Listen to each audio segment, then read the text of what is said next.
Today I'm going to share my strategy for pen testing login pages with you. Pretty much every web application has one, and while the technical implementation can vary a lot from app to app, the general process is always the same. That's exactly why it makes sense to reuse the same steps every single time you're testing a login page. So I put together a step-by-step strategy that I personally use when attacking a one-factor authentication login page, the classic username and password combo. We're going from the easiest wins all the way down to the more technical stuff. Let's get into it. Okay, first things first. If the login page belongs to a known off-the-shelf product, think router management panels, printer interfaces, CMS platforms like CM Simple, or IoT device dashboards, your very first move is to search for its default credentials online. Vendors ship these products with factory-set logins, and a shocking number of admins never change them. Just Google the product name plus default credentials, and you'll often find exactly what you need. It takes 30 seconds and sometimes just works. Always start here before doing anything else. If that didn't work out, let's move on to something a little more manual.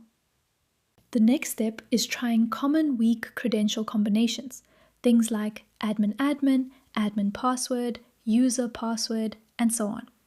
But before you start firing requests, you absolutely need to understand what brute force protection is in place, because getting an account locked out might have consequences in general and for your test as well.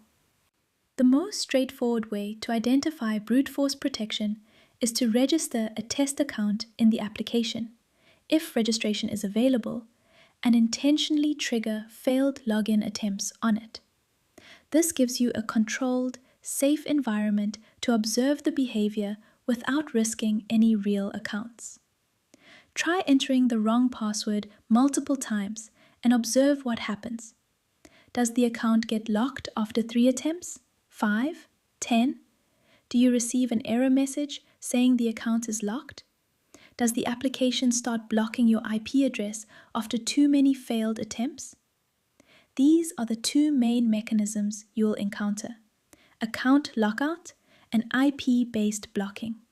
And you need to know exactly how many failed attempts are allowed before either kicks in. That number tells you how many passwords you can safely try per username. Beyond that, you can also look for relevant HTTP response headers like x-rate-limit-remaining or retry-after, which sometimes hint at server-side throttling. Differences in response time or response content after repeated attempts can also be a signal worth paying attention to. Once you understand the protection, keep your attempts low and deliberate. Stick within the safe threshold you identified. And if IP blocking is in place, consider rotating your IP between attempts. Now that we know how aggressive we can be, let's talk about finding valid usernames to target. Most login forms are kind enough to tell you whether you got the username wrong or just the password, and that's actually a vulnerability in itself. Submit a login attempt with a username you know exists, and then submit one with a username that absolutely cannot exist in the system. Something completely random like zzz_blah_blah_xyz. Compare the error messages carefully. If the app responds differently, for example, invalid password for a real user versus user not found for the fake one, you can use that to enumerate valid usernames. This is a huge advantage for everything that comes next, because all your credential attacks become much more targeted. If you don't know any existing username yet, that fake, non-existent username is your baseline reference point. And it's worth noting, the login form is not the only place where username enumeration can happen. The user registration page is often overlooked, but it's just as useful. When you try to register with a username that already exists, many applications will tell you exactly that. Something like, "This username is already taken." That response is all you need to confirm a valid username without ever touching the login form itself. Even if the application returns identical error messages for both valid and invalid usernames, it might still leak information through response timing.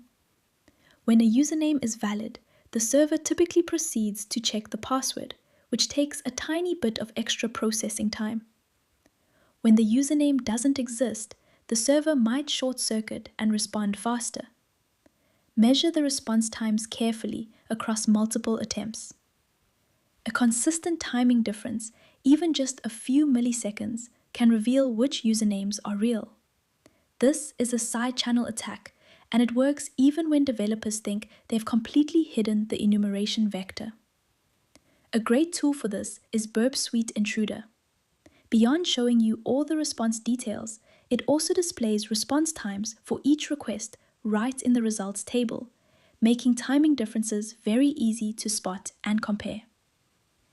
Alright, now let's look at a functionality that pen testers often underestimate. The password reset flow is often far less hardened than the main login form, and pen testers love it for exactly that reason. Here are two concrete things to test. First, username or email enumeration. Trigger the reset flow with a valid username and then with one that doesn't exist. If the app responds differently, for example showing reset email sent for valid users and account not found for invalid ones, that's another enumeration vector.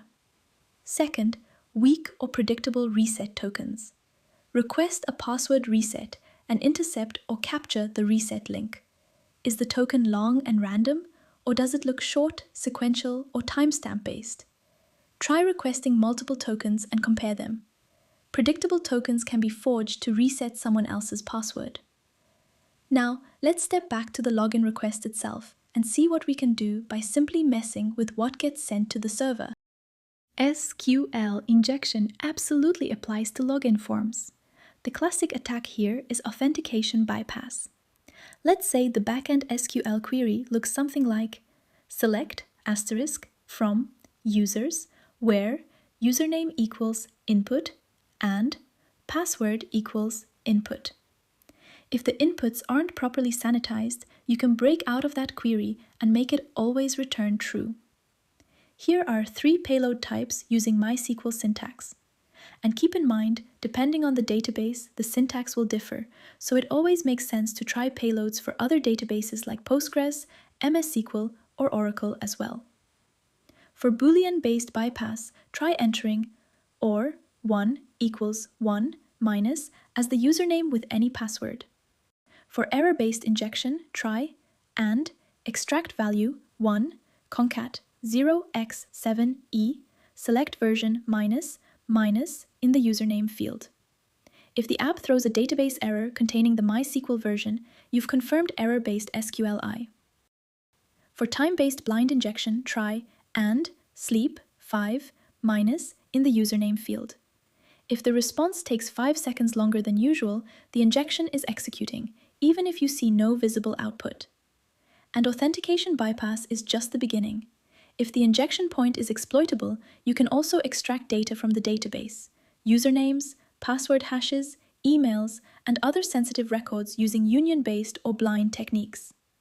In some configurations, you can even read files from the server. SQL injection on a login page is a full database attack surface, not just a login shortcut. Now, what if the application isn't using a relational database at all? If the application uses a NoSQL database, like MongoDB, the login logic works differently, but it's still potentially injectable. Instead of SQL syntax, you're working with query operators that MongoDB uses to build its queries. A classic attack involves injecting into both the username and password fields using the $NE, not equal operator. Instead of submitting a normal form, you manipulate the request so the server receives something like username equals admin &password $NE equals wrong password.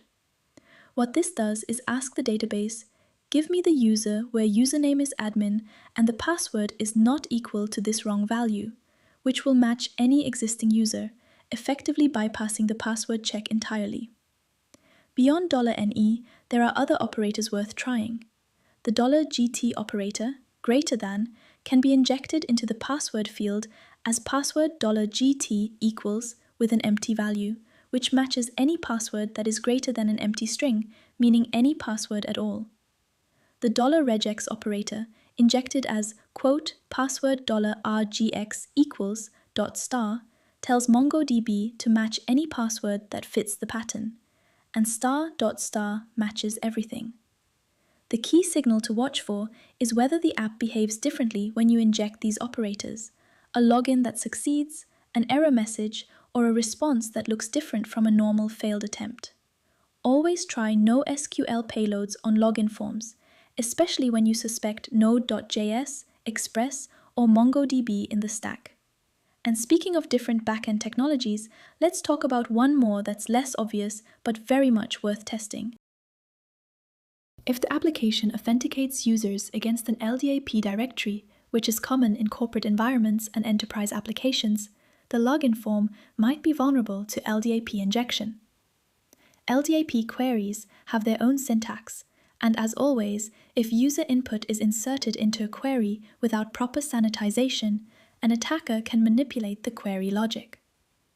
A typical LDAP authentication query might look like this: open parenthesis, ampersand, open parenthesis, UID equals username, close parenthesis, open parenthesis, user password equals password, close parenthesis, close parenthesis. The ampersand means both conditions must be true, correct username and correct password. But if the username field isn't sanitized, you can inject backtick asterisk right parenthesis open parenthesis UID equals asterisk close parenthesis open parenthesis pipe open parenthesis UID equals asterisk backtick as the username, which breaks the query structure and can cause the filter to match any user in the directory, bypassing the password check entirely. For the username field, also try simply injecting asterisk, a wildcard that matches any value, which in some implementations will match the first user in the directory. Another useful payload is admin and close parenthesis injected into the username field, which can close the original filter early and attach a condition that always evaluates to true. For the password field, try injecting asterisk as well. In vulnerable implementations, this wildcard matches any password, granting access without knowing the real one. The signs of a vulnerable implementation are the same as always: unexpected successful logins, different error messages, or application errors when special characters like asterisk, open parenthesis, close parenthesis, or backslash are submitted. LDAP injection is often overlooked, which makes it a great thing to have in your checklist. Now, if none of the previous steps gave you a way in, don't close that tab just yet. If the application allows you to create your own account, that opens up a whole new world of attack surface. On one hand, you can look at abusing the registration functionality itself. On the other hand, having a legitimate session inside the app gives you access to test session management, look for session prediction to hijack other users' sessions, probe for idle vulnerabilities, and escalate your privileges into restricted functionality. These are all super interesting topics, and I'm going to cover all of them in the next video. So make sure you're subscribed, and I'll see you there. And before you go, please keep in mind that everything we covered today can only be used on applications you own yourself, or applications you have been explicitly authorized to test. Stay legal, stay ethical, and happy hacking.